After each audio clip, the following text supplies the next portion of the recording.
Hi guys, welcome to my mini video na nanasad ko ang The Strong Independent Woman in Taiwan. So guys, for today's many video, am I correct?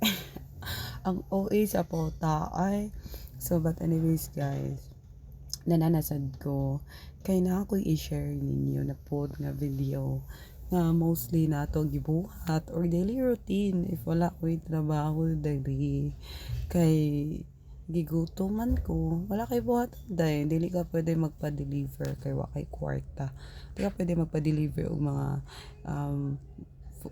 tawag ni food panda day kay wa kay kwarta. So nagani na man kag Taiwan pero makay kwarta, so kinahanglan ka og magluto.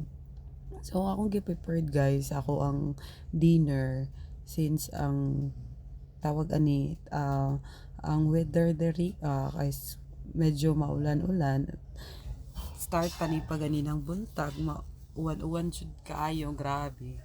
So akong nahunahunaan nga akong lutoon kay kaning munggos nga naiso tanghon, kay napaman sa ko'y nahibilin anang munggos guys, pero ikaduhang luto na nanako, siguro last week nagluto ko ana before dayon nay natira gamay, so mao na siya akong gitiwas og luto para na ako'y sabaw karong adlaw kay bugnaw gani ang panahon, ginahan ko mo higop og sabaw na mag-isda po ka diri, magtinula ka nga isda nga dili man fresh ang isda diri, wa man gyapon lami imong tinula, di man pareha sa ato adto sa Pilipinas nga if magtinula ka nga isda nga bag-o nga kuha, maski rag dahon na sa sambag or maski dahon ra na sa sili mong ibutang, perfect na, okay na, kay dili siya langsi, di siya malansa kay fresh ang isda, kaya imong giluto niya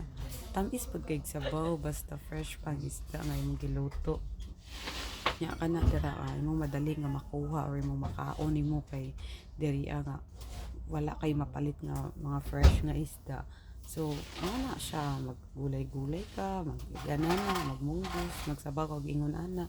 At least, ni kakaon ni mo na dyan kay sabaw. Ma-perfect sa weather, said ba?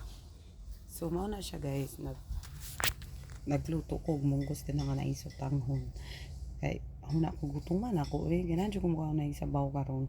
Niya ako, gikan ko nag-workout, kalingon ka, yung nag-workout, niyang ending. Mukha akong dala isa ka kaldero or isa ka rice cooker. Putik, isa ka rice cooker. So, dili bitaw.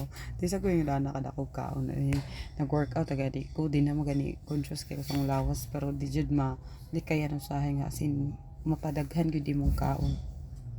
So, ikuan ko dira ni nag-workout ko dira tas na ko gigutom gid ko.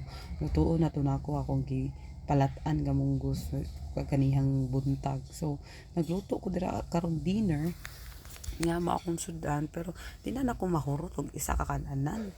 Siyempre ako ro sa siguro ako na siya masudan mga 3 days. Ako lang siya ibutang sa ref dayon ana lang init-init niya magkuha lang ka if magluto ay ganahan ka mukaon kay if naana jud ka diri guys nang trabaho uli nya kapoy naman kaayo, tamad naman kaayo nga kanang magluto pa ka nang ikapay pag uli ni kang trabaho kanang ikapay magluto. So amo mga technique diri sa technique so amo mga gipang buhat diri guys na luto mi Sunday night or Sunday afternoon, at least Monday to Friday na nami pagkaon, na nami sudan nga uli na mo sa trabaho, naglakaw na may ka morning, dili na mi magluto, at least magkuha lang mi sa ref, lagay na mi sa mga bawnanan, then since na may microwave dito sa among company, so ito lang init-init lang sa pagkaon, at least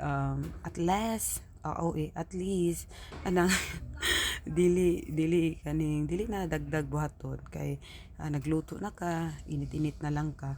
So mao na siya, less hassle sa kinabuhi nga di ka sobrang stress. So mao na to siya guys.